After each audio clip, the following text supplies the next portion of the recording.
Ayiselohlebo yokuba ukumiswa ngxi kweentshukumo kuchaphazele amashishini kunye noqoqosho, noxa kunjalo kubonakala ngathi amashishini amancinane kwiidolophu ezincinane aqhokreke kanobom. iUniversity yaseRhini ngumqolo woqoqosho lwaseMakhanda eMpuma Koloni, kodwa emva kokuba 7,000 abafundi begodukile, imali eyingeniso ishokoxekile.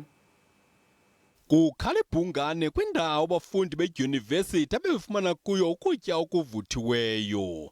Kule ndawo yokosa inyama uninzi lwabathengi bingabafundi baseRhini neziko loqeqesho iMidlands. Imiqathango yokumiswa ngxi kweentshukumo liqephu olungatsitywa ntwala elishishini.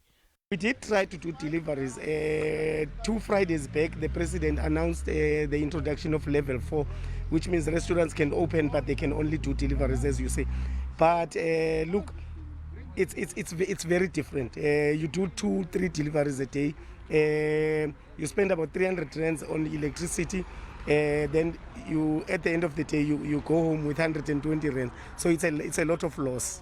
Amashishini amancinane nathengisa ukutya okuphekiweyo ayophisa ngelixa lokugqugqisa kwalo bhubhane.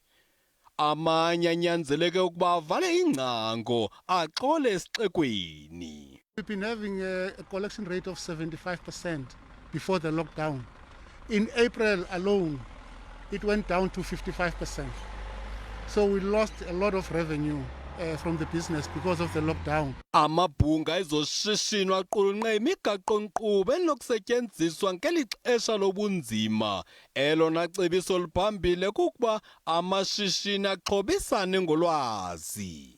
Many people are really battling to adapt to this new way of business. Pre-COVID, the old normal, we're not going back there. So it's very important that businesses are able to draw upon others and have the necessary information.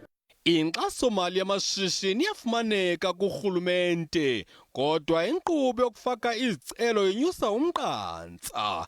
Ngoncedo lomasipala waseMakana, izipaza ezingama-60 zixhamle kule ngxowa-mali karhulumente.